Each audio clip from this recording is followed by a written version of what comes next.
Hello and welcome to a weekly review video for the week ending July 31st, 2026. What I'm going to do is I'll just break down 5 trades for you. Just right off the bat, Monday and Tuesday were not the greatest trading days. That's when you're looking for the lower time frame scalps. The reason why is because Wednesday, July 29th, was Kevin Warsh's second Fed meeting as a chair. It was an active meeting with a rate decision and a press conference afterwards. So the price action on Monday and Tuesday were really kind of anticipatory accumulation into that manipulation type of price action. So what you're looking for is just kind of these little scalps, preferably in the direction of the manipulation, but sometimes you can get this kind of like, you know, with trend little moves before the manipulation even starts. And then Thursday was essentially like more distribution as the Fed news from the rate decision diffused further into certain assets pricing. And then Friday was actually my favorite trade of the week, and that was this crypto short opportunity that just was a pretty good model. It took a while to develop, and then it finally reached its peak manipulation on Friday. So I'm gonna switch this over to FX Replay, and this time I'm gonna make sure that we're actually switched over to FX Replay. There we go, and we're gonna go through each one of these trades. So Monday and Tuesday are basically little scalps and kind of like trading the setup before the setup. So here we are, we actually shouldn't be on the 12-hour chart. I believe, yeah, it's not quite the 1-hour chart either. But anyways, just to give you some context for the euro, I had kind of known that the Fed meeting was going to be dovish, basically like a dovish surprise. When Kevin Warsh first took took over as Fed chair, a lot of people thought that he might have been hawkish, but what we've seen from him is he's in which is what all good leaders should do, is he's basically kind of in like a wait and see mode where he's forming these teams within the Fed to like review how the Fed does things, what data that they use, how they make their decisions. He took away the SEP. He took away a lot of the forward guidance that the Fed does. So anyways, this is all just kind of like wonky stuff. But getting into the chart here, I was expecting Wednesday to be a very bullish day for foreign currencies. And I was actually thinking that that these lows were essentially like a little minor. It's much easier to see it on the pound, and I'll show you on the pound. Basically, if you're preparing for a very bullish day on a Wednesday from a news catalyst that's going to move the market hundreds of pips, then what you're actually doing on Monday and Tuesday is you're looking for that accumulation into the buy side liquidity. I'm sorry, into the sell side liquidity. In other words, you're looking to get short. So what we have here is it an 8-hour model? But yeah, we'll let it, let me see what time it is. So it's, right now it is, yeah, it's Sunday night. It's Sunday night. So, okay. So this actually makes the most sense on the hourly to chart it, but then I guess we can like go to the higher time frame to do the candle counting. But this makes sense as the origination candle. It's the singular up close candle in a long string of bearish distribution down close candles. And the other thing is it's in premium with respect to this range.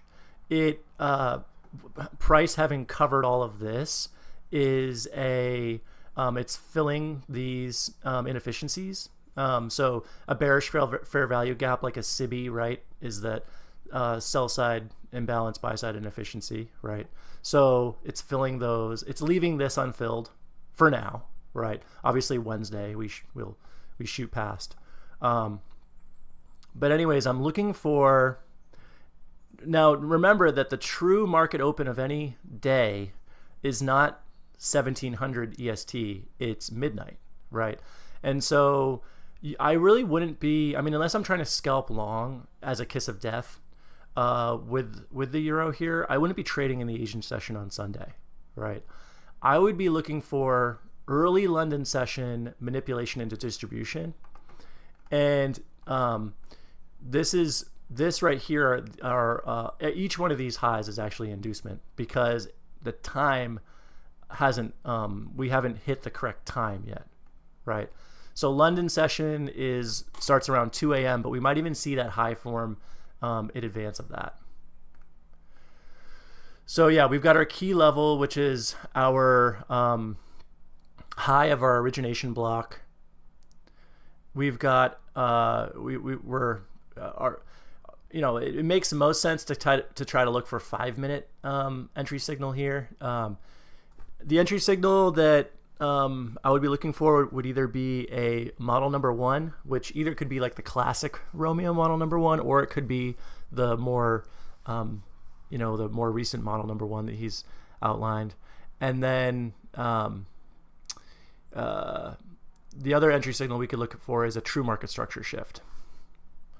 And so I'll be highlighting that as it happens. But so far we actually haven't hit the key level. Okay, but we just did. Another thing to look out for, and this is something that like every ICT mentor tells you about because this comes straight from ICT, is get excited when price approaches your key level and then withdraws. So right there, that's a pretty good wick has formed. Up close candle. Looks like a potential for a bearish fair value gap. It's forming a BPR because there's a bullish fair value gap in sequence there, kind of like at the same price.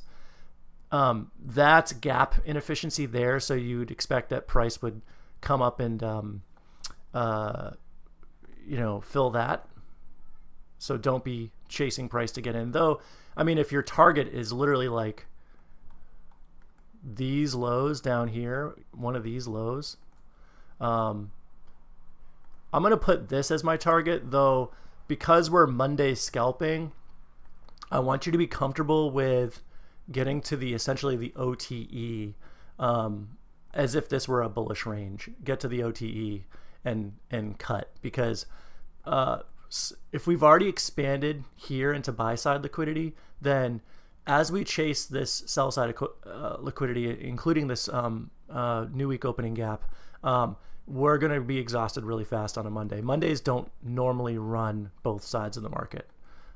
So just be content today to be there.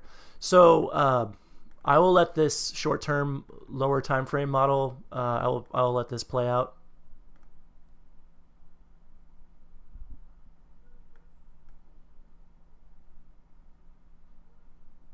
If we end up missing it, we can go for a breaker later.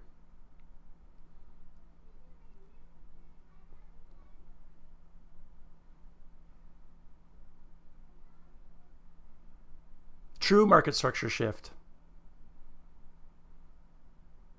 We close below the high that broke the low.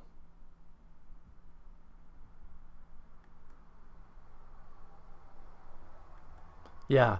So one of the things that characterizes like this pre-manipulation price action, the so-called kiss of death, is it won't normally give you a very satisfying entry as far as like retesting order blocks, retesting all that, because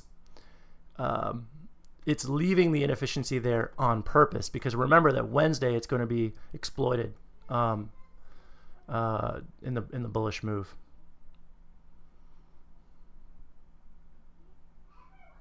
Yeah, so we just don't get it.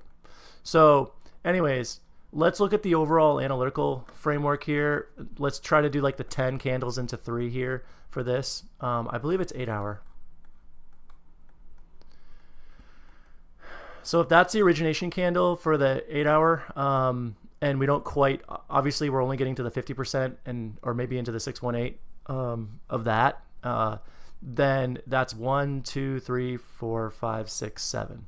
So it just fits an 8 hour, and that way you've got your distribution timed out. So within this, within the 8 hours, starting from 9 p.m. to 5 p.m. So basically just like the NY session, bookending it. That's when you're expecting this drop, a pretty rapid drop.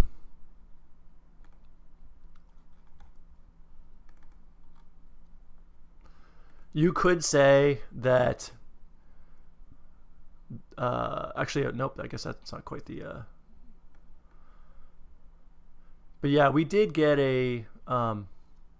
So if this candle, this is the if you're using this candle as like the high that broke the low on the 5 minute. I wonder if it was even lower time frame, like a 3 minute would have been a good one to look for. No. Yeah, so it's just a really aggressive entry. I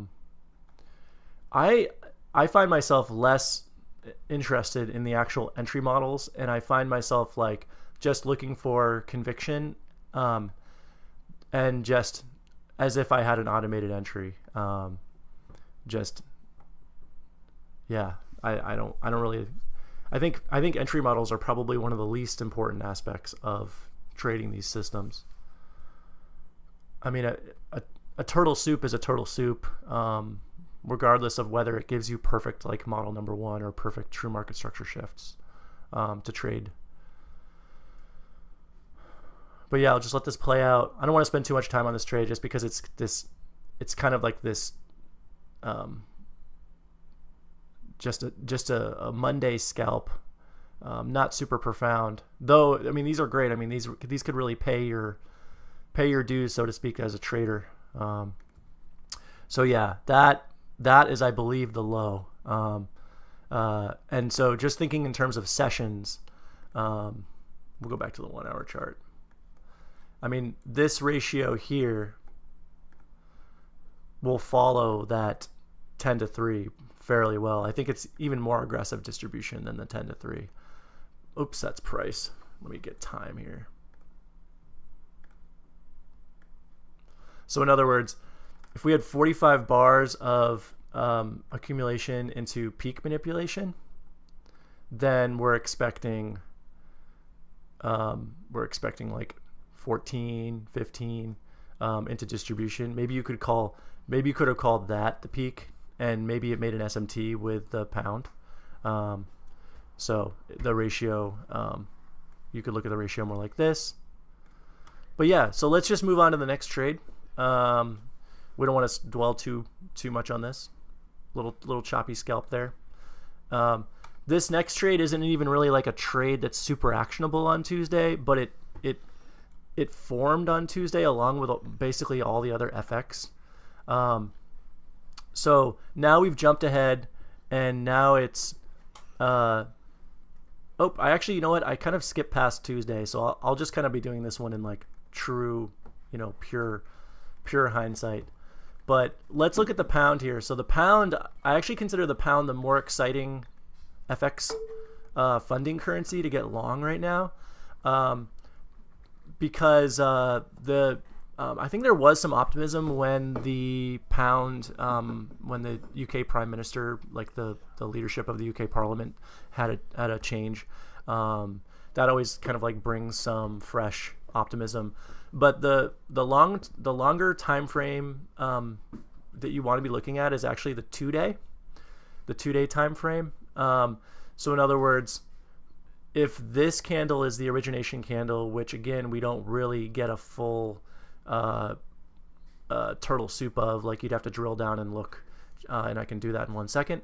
Then if that's 1, then that's 1, 2, 3, 4, 5, 6, 7, 8, 9, 10. So 10 candles into it, that's within that 7 to 12 range. You're expecting the peak manipulation to occur, and I'll show why that's the key level. I mean, obviously it's 1, 3, 3 even, just as far as like the psychological round number, but I can show you in some price structure as well as why that would be the key level. Also with the fib, so that's a discount. That's a discount level. That's like 1.618 or so. So yeah. So now because we're on a 2-day model, this is actually exciting because this carries over into next week technically. We're expecting three two-day candles of distribution, starting with actually, you know what, this is a little awkward because I think I think when I press 2-day on this, it doesn't necessarily line up. So let me show you on here. So I'll show you on the daily chart. Starting with Tuesday as the peak manipulation day in the pound, that's Tuesday right there, July 28th. It took 18 bars, right? So if you multiply 18 by 10, or sorry, if you multiply 18 by 3 and then divide by 10, you get 6. So in other words, there are going to be, and I'll put it to 7 here. There are going, just to kind of fence post it a little bit.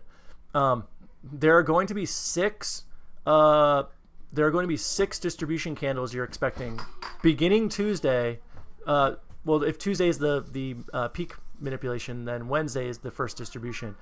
And there are going to be 6 more candles that you're going to predict. That's all of next week.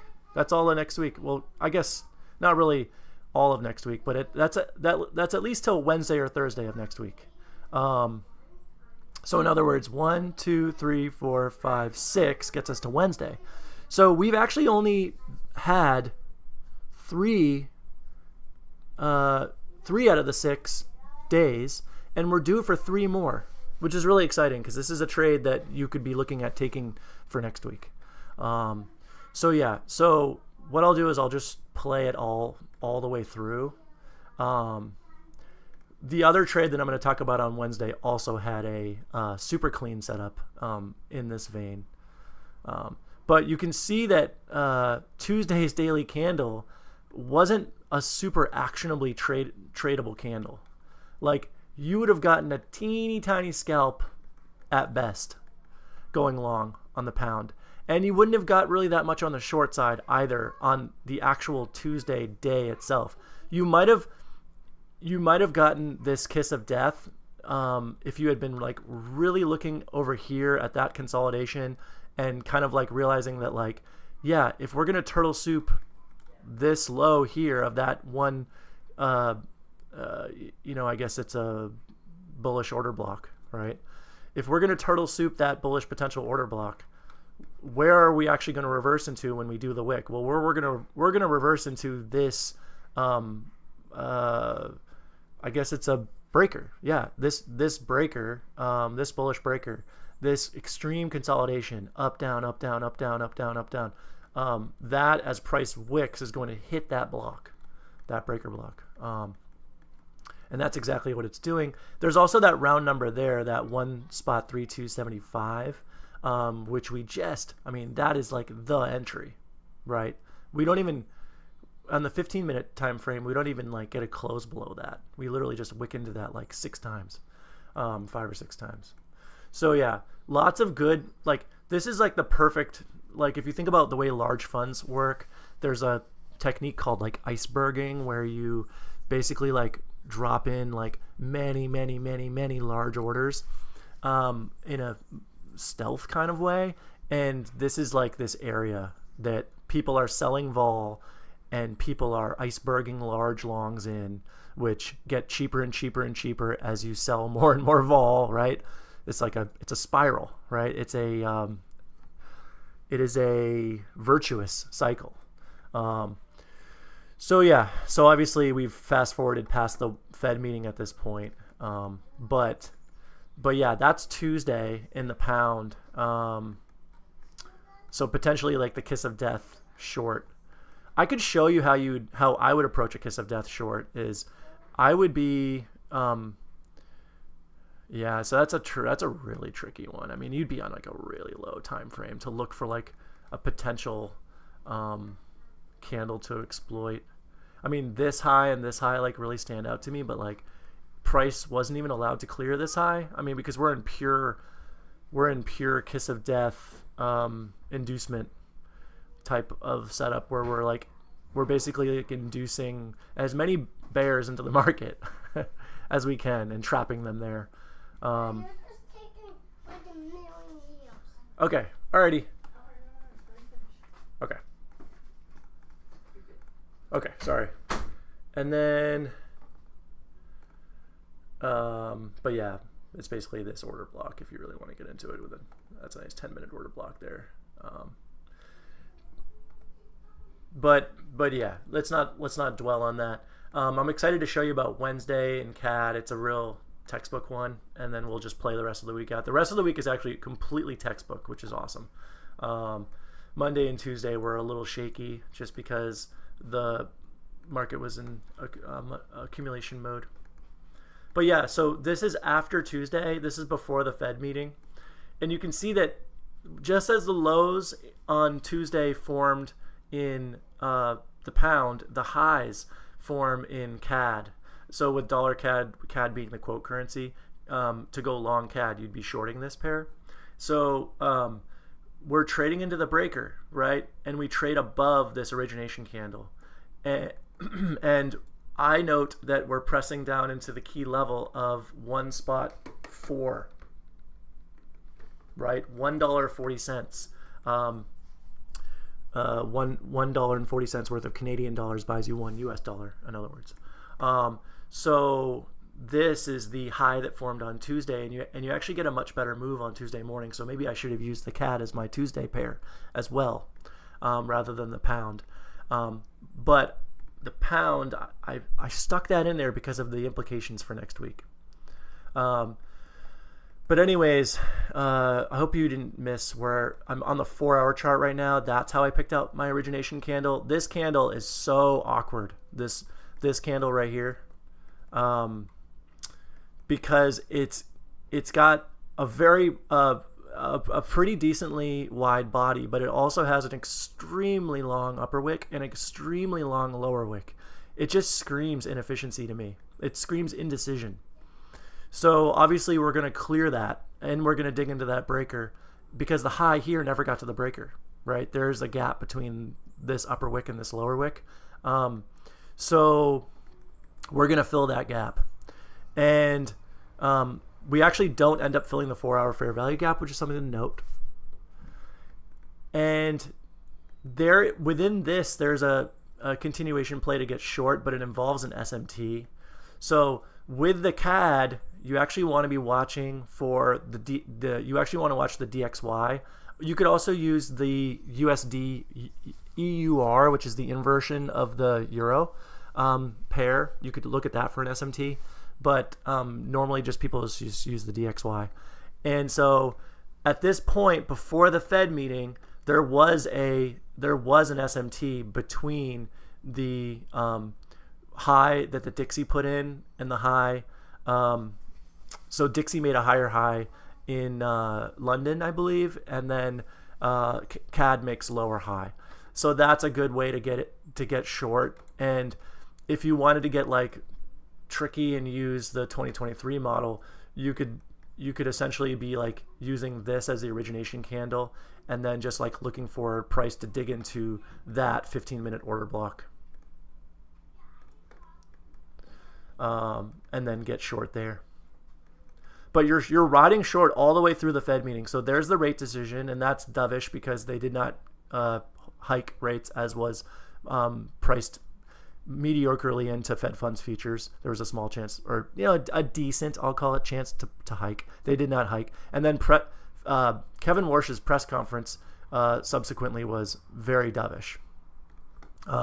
So then you had the press conference like in the next 30 minutes. So I guess it starts from 2:30 to 3:30 or however long he talked. But anyways, then Thursday you get a continuation lower to hit the key level. So this is your kiss of death entry on CAD. So in other words, you treat, maybe not on the 15-minute, it might have been the 30. So again, you're looking for like an SMT with DXY. We'll go to the 1 hour. Yeah, the 1 hour doesn't really look. So there isn't like a clean level to like draw, but just digging into this order block is pretty sufficient. So that's actually like a propulsion block or a bearish order block like within trend. For the Kiss of Death, I mean, Kiss of Deaths like are extremely aggressive, like the way that you get in. But yeah, then you can kind of see that little swing, and you could even do some candle counting and expect some distribution. Though you would be disappointed because I don't think we clear that low within that ratio. But you just got to keep holding. Probably another model within there once for that 9 a.m. entry, the New York session entry, and then a really profound distribution lower. Awesome. So let's get into Thursday's gold trade. I want to get this video wrapped up here. I'm excited to show you guys the Friday Bitcoin trade as well. So for Thursday's gold trade, gold predictably, just like the foreign currencies, it was extremely bullish. Kevin Warsh's Fed meeting. So this was the Fed meeting. Now, whenever you see an outsized move, expect a pause CRT.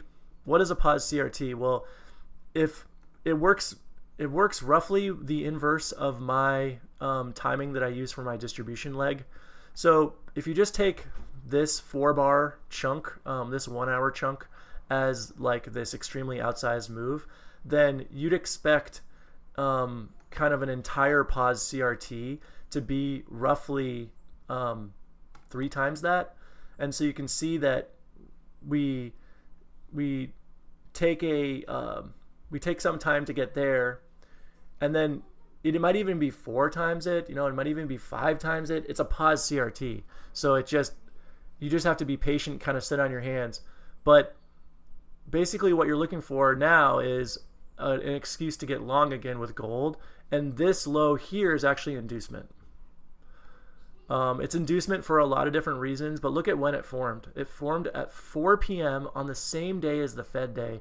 In other words, when all the market participants were exhausted. And so now you have a new futures open at 6 p.m. right there. And then you have a chance to do a test and to create but Romeo's 2023 analytical entry point, right? So let's just fast forward till there, and I'll show you lots of bearish inducement highs to like get bears into the market. And then there's a nice little kiss of death that happens into London right there. So if you're up in the morning for this, which I do get up in the morning sometimes, I think I actually saw this live. I really did. Don't doubt me. Even though I live on the East Coast of the United States, I literally sometimes I will just wake up super early in the morning, 2, 3 in the morning, and I will catch these moves. It's very satisfying. So here's something that I explained in my notes. I had this in my notes for this week, and I didn't. So yeah, the pause CRT is now completed. Like we've literally like eclipsed that entire that move. That's the one that we're interested in because that's the rate decision with the press conference. But look how long it took. It took like 12 times longer than the actual inefficient move itself. So pause CRTs can take a long time. Like you have to be so patient. And I don't really have a rule of thumb for like aligning like how long they work as like a super structured thing. I'm just patient, and I literally just wait, and I think about the session. So obviously, are we going to see action in Asian session after an active New York PM session? No, that's an extremely low probability for that to happen. Are we going to see action in the subsequent London session? Yes, because it's like active, passive, or trend, range. It follows that sequencing. Just as a rule of thumb, it's like a really vague heuristic, right? So anyways, pick your poison, but what we end up having here is, you can treat this like a Romeo order block from the old A to Z video there, and a classic Romeo order block, and we get a nice retest of the consequent encroachment of that order block, and then it's an extremely fast move. And what I wanted to highlight was these are equal highs. These are relative equal highs. right? They might not be equal highs to the tick, but they are relative equal highs. So at the very least, we're going to take these out. Now, if gold were in like a true powerful uptrend, we would be slamming past this thing and just like we would be obliterating this thing. But gold's not. And so as you can see, for the rest of the session, gold stays in like this purgatory. We kind of do this weird, it's almost like this was an inducement. I think they call it like a teacup and handle or a cup and handle. And it induced all these like breakout traders to get long. And so we got turtle souped again. And then we get more bearishness for the rest of the entire session. So it's just really sad. Gold is very choppy right now. There's a lot of push-pull going on in gold. To explain why would be like a whole nother video. So looking at like what time frame, I think this might have been like a 4-hour. With that as the origination candle. 1, 2, 3, 4, 5, 6. Nope. So it's like a 3-hour. It's a 3-hour. So 1, 2, 3, 4, 5, 6, 7. Yeah, it's a 3-hour. You could also, it also probably fits a 2-hour. With that being the origination candle there. 1, 2, 3, 4, 5, 6, 7, 8, 9, 10. But it actually fits 3-hour better because. Oh, I'm sorry. I'm looking at this wrong. Jeez, I was looking at the. I got confused. This is a 1-hour. This is a 1-hour. So in other words, there's the high.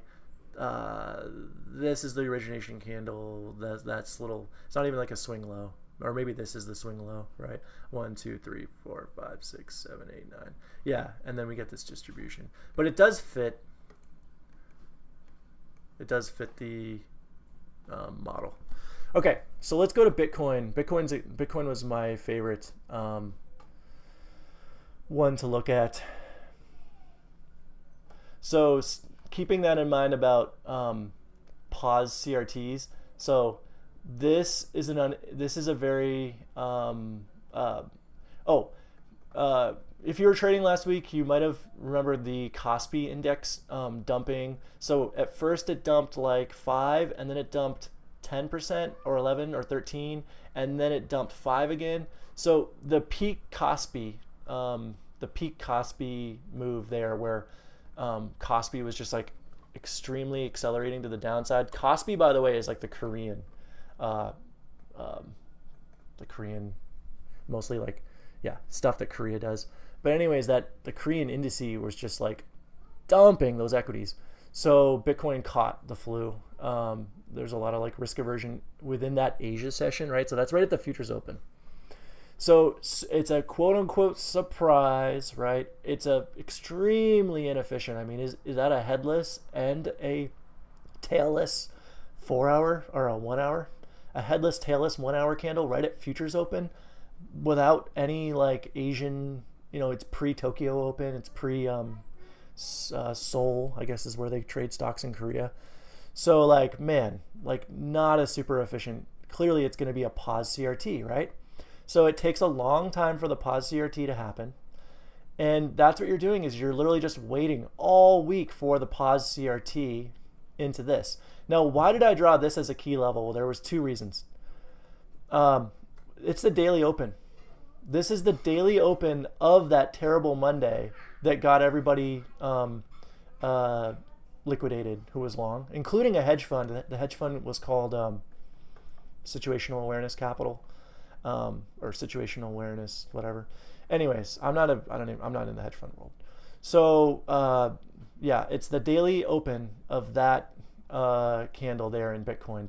Daily open in Bitcoin happens at 1800 EST, I'm pretty sure. So anyways, what is this bright line OBL I have here? Bright line OBL. A bright line OBL is an order book level. It's not order block, it's order book level. So there are lots of sites on YouTube that give you the Bitcoin order book for free. There's a special order book. It's called Kingfisher. There's another one called like Bitcoin Heat Map. And this line was bright. Like it was glowing like if you're driving along the highway at night and then all of a sudden you see like a rest stop and it's just glowing bright. Like, in other words, many Bitcoin bears here that got in here are going to get liquidated because they're over leveraged at that level. And so this is like a rare case where the chart doesn't really pick the level as much, though it is a daily open, whereas it's the order book that picked the level for me. And I know that this goes against ICT and Romeo, but I do use the order book when I trade Bitcoin.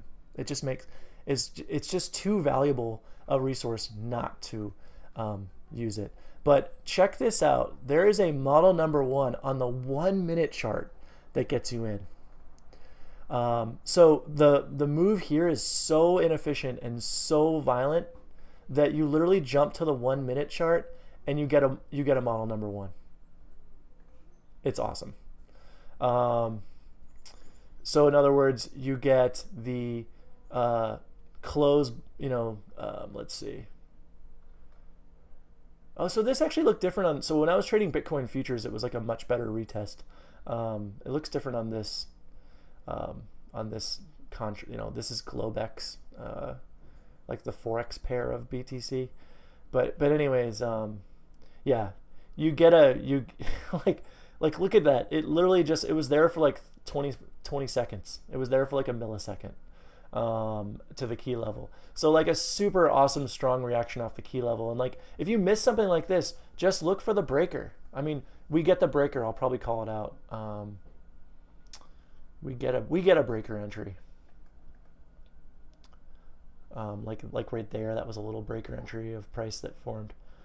We might get a more substantial one, but yeah, price just like dumps after that. It just dumps, and I was so happy to get this trade on a Friday. Just so satisfying. I'm going back. I think it's actually the 12-hour chart was the overall like model setup as far as like if this candle right here, Monday's open, is like the origination candle, then it's like 1, 2, 3, 4, 5, 6, 7, 8, 9 candles. So the 9th candle was the manipulation, the peak manipulation, and then for distribution, within that one manipulation candle, you literally get past 50% of the range, and then you just dump for the rest of the trading week into those lows. So that is the Romeo IMOG lows. Draw on liquidity there. So this was the excellent trade, my favorite trade of the week. Just so clean, so fast distribute, such a violent distribution, such an easy telegraph thing if you know what to look for because of like Kospi, Sibi here, and then forming into the heading back into that key level there, and then just dumping. I mean, it was such an awesome one to see, and I called it in real time, traded it, and yeah. So what's next for Bitcoin is more bearishness. However, be careful because we have a monthly open. One last commentary before I close this video out. Fridays in crypto are kind of like the London close, because here's the thing about crypto is it trades all weekend. So futures market traders are forced out of the crypto market at Friday at 5 p.m. when the CME, 5 p.m. Eastern Standard Time when the CME closes. But the crypto traders can trade all weekend. So it's very analogous to the London traders that trade during the London session, and they're forced out of the cash market in London at 11 p.m., even though the Americans that trade the New York session have the rest of the EST day to trade. They have until 4 or 5 p.m. EST to trade in cash. So for crypto, I often think of Friday, like why do you see so many big crypto moves on Friday? Well, for one, there's the news. There's some big news drops on Friday for strategic reasons. But also, the other reason is because crypto is a 24/7 market as opposed to a 24/5 market. I'm comparing it to futures.